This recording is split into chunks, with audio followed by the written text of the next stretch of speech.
Real Madrid, la demande géniale d'Ancelotti à Militao.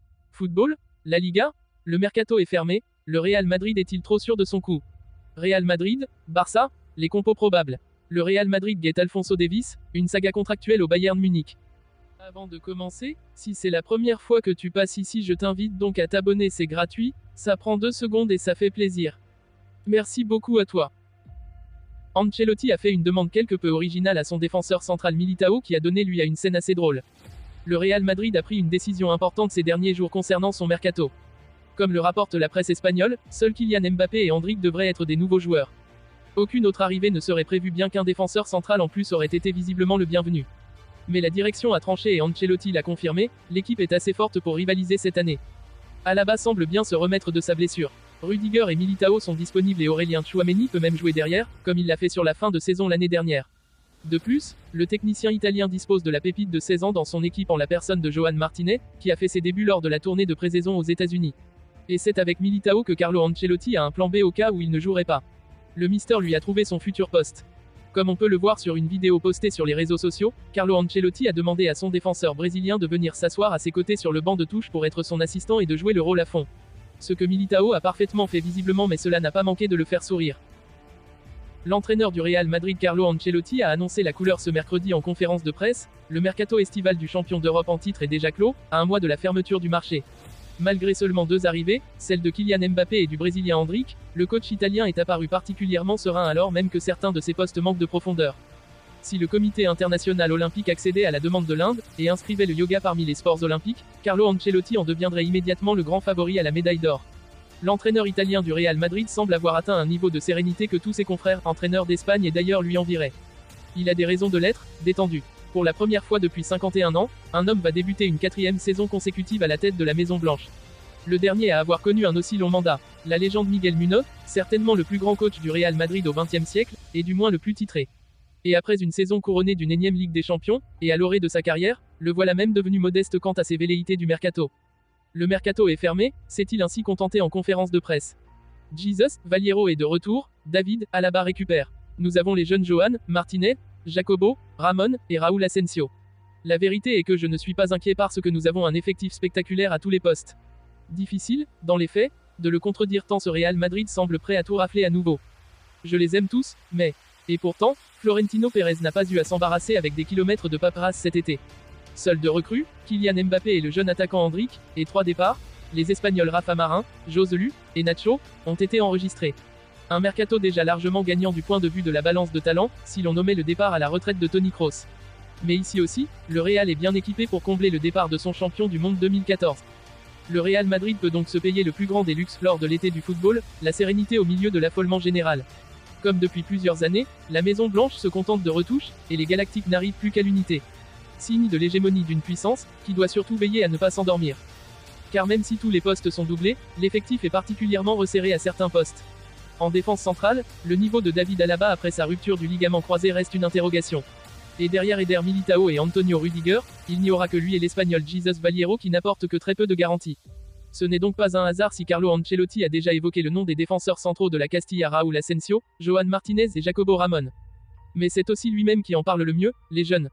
Je les aime tous, mais je ne sais pas s'ils joueront un jour pour Madrid. Ils auront un avenir parce qu'ils ont beaucoup de qualité. En cas de blessure derrière, le Real Madrid pourrait rapidement se retrouver à devoir piocher dans sa réserve. Et cela marchera sans doute contre Alaves et Osasuna, mais cela risque d'être plus compliqué contre l'Inter Milan ou Manchester City. J'espère que la saison sera longue. D'autant plus qu'une saison hypothétique de 72 matchs pourrait attendre les merengues en cas de victoire sur tous les tableaux. Ici aussi, Carlo reste impassible, la saison peut être longue et j'espère qu'elle le sera. C'est ce que nous voulons quand une saison commence, être compétitif dans chacune des compétitions. Je pense que nous arriverons en bonne forme à la fin de la saison. Après la réussite de la pige de Joselu, souvent utile en Liga et auteur d'un doublé inoubliable en demi-finale de Ligue des Champions, plus rien ne semble atteindre le staff madrilène. La saison prochaine, ils pourront ainsi compter sur plusieurs joueurs du même profil. Outre Jesus Valiero, qui a la confiance d'Ancelotti malgré ses 31 matchs pour le club en 9 ans, Dani Ceballos pourra rendre des services au milieu et Juan Milatasa, une apparition sous le maillot blanc à 23 ans, est resté pour disputer la saison dans son club formateur. Voilà peut-être la rançon du succès, la toute confiance, et le sentiment que, quoi qu'il arrive, les choses finiront par tourner dans le bon sens. Cela a souvent marché avec cette équipe, qui donnait parfois l'impression que rien ne pouvait la résigner et qu'à la fin, c'était le Real qui gagnait. Mais attention à l'excès de confiance. Le Classico devenu une tradition de l'été en pré-saison entre le FC Barcelone et le Real Madrid se tiendra cette année à New York, le 4 août à 1h du matin, heure française. Ancelotti et Flick peaufinent leur 11 de départ. Un Classico n'est pas un amical quelconque, a prévenu le gardien Blaugrana Ter Stegen aujourd'hui.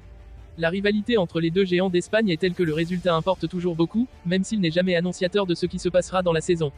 L'équipe d'Hansi Flick sort d'une victoire contre Manchester City, 2-2 et 4-1 au tir au but, à Orlando.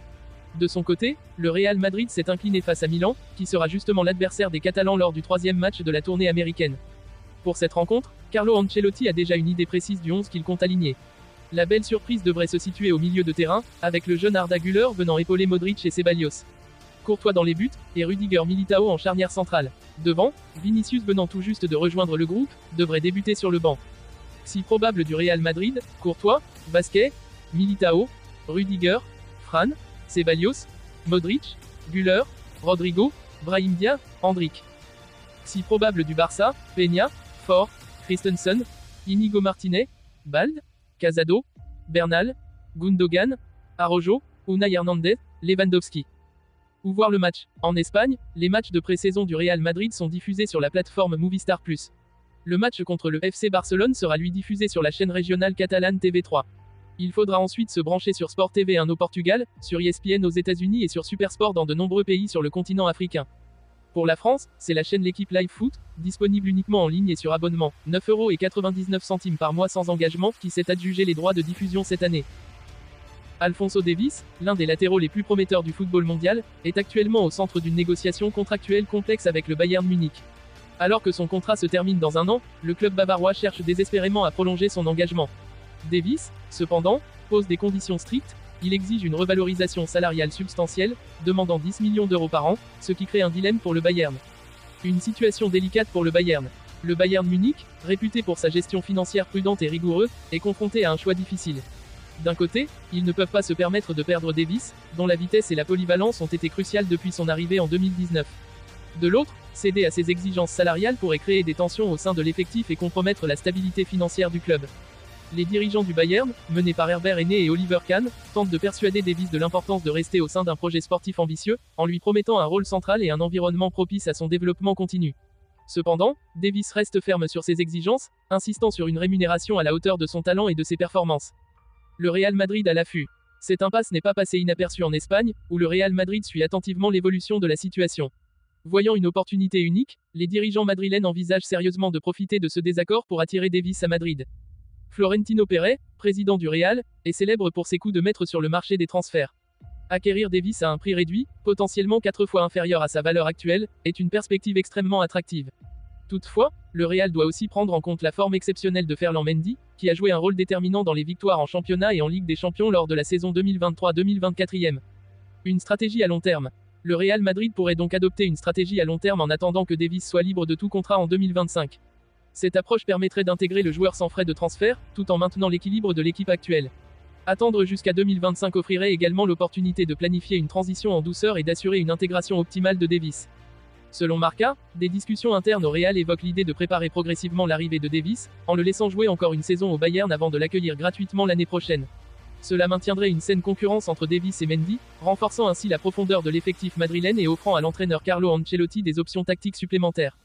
Une décision cruciale. Les mois à venir seront déterminants pour l'avenir d'Alphonso Davies. Trouvera-t-il un terrain d'entente avec le Bayern, ou choisira-t-il de rejoindre le Real Madrid gratuitement la saison prochaine? Quelle que soit l'issue, cette situation captive les supporters des deux clubs, avec un dénouement potentiel qui pourrait redéfinir les dynamiques du football européen. Pour le Bayern, perdre Davies représenterait un coup dur tant sur le plan sportif que financier. Le club a beaucoup investi dans le développement de Davies, et son départ sans compensation financière serait une perte significative. Du côté de Davies, rejoindre le Real Madrid serait une étape majeure dans sa carrière, lui offrant de nouveaux défis dans un nouveau championnat. Les négociations entre Davies et le Bayern sont donc cruciales. Si le Bayern parvient à satisfaire ses exigences, cela pourrait inaugurer une nouvelle ère de succès pour le club avec Davies au centre du projet. En revanche, si les pourparlers échouent, le Real Madrid pourrait réussir l'un des transferts les plus spectaculaires de l'été prochain. En attendant, les fans et les observateurs du football suivent attentivement chaque développement de cette affaire, conscients que l'issue des négociations pourrait avoir des répercussions majeures pour la prochaine saison et au-delà. Une chose est certaine, l'avenir d'Alphonso Davies est l'un des sujets les plus brûlants du mercato à venir.